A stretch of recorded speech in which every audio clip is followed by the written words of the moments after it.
बिस्मिल्लाहिर्रहमानिर्रहीम। अब आंखें बंद कर लो और सिर्फ सुनो।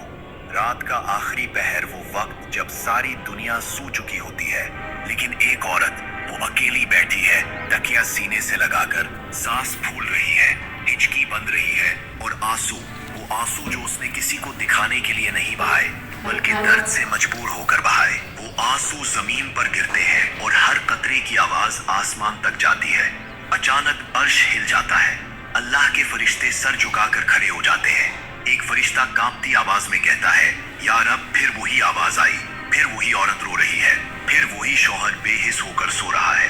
और फिर वो लम्हा आता है जब अल्लाह की रहमत भी गुस्से में बदल जाती है।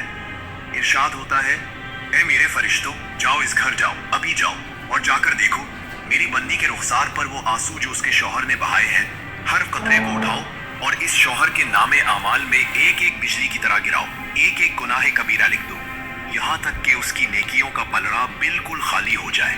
ऐ शौहर, सुन रहे हो? वो नेकियां जो तुमने सालों जमा की थी, वो तरावीह, वो तहज्जुद, वो उम्रे, वो सदके, वो सब कुछ एक रात में राख हो सकता है, सिर्फ इसलिए कि तुमने उसे रुला दिया, और वो भी बगैर किसी बड़े जुर्म के, बस एक सर्द लहजे से, बस एक तंज से, बस चुप हो जाओ कहकर। और फिर वो फरिश्ते जो रात भर इसके सराहने खड़े रहते हैं, वो कयामत के दिन तुम्हारे सामने खड़े होंगे। तुम चीखोगे, ए अल्लाह, ये गुनाह तो मैंने नहीं किए। वो फरिश्ते जवाब देंगे, हमने देखा था जब वो रो रही थी और तुम मुंह फेर कर सो गए थे। हमने देखा था जब वो दुआएं मांग रही थी और तुम मोबाइल में लगे हुए थे। ए बंदे, तेरे गुनाह हमने नहीं, तेरे जुल्म ने लिखवाए थे। अब बताओ, क्या अब भी लगता है कि बस जरा सी बात थी? क्या अब भी लगता है कि औरतें तो रोती ही रहती हैं?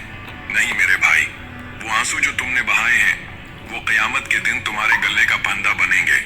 वो औरत जो तुम्हारे घर में रहती है, वो तुम्हारी जन्नत का दरवाजा है या तुम्हारे जहन्नम का? आज रात अभी उसके पास जाओ, उसका सर अपने सीने पर रखो, उसके आंसू पूछो और कहो, माफ कर दो, मैंने तुम्हें रुलाया। अल्लाह मुझे कभी माफ न करे अगर मैंने फिर ऐसा किया, क्योंकि कल जब फरिश्ते तुम्हारे गुनाह लिख रहे होंगे, तब माफी मांगने का वक्त नहीं होगा। ए अल्लाह, हम सबको अपनी बीवियों के आंसुओं की कदर करने की तौफीक दे और उनके दिलों को टूटने से पहले संभालने की हिम्मत दे। आमीन या रब्बुल आलमीन।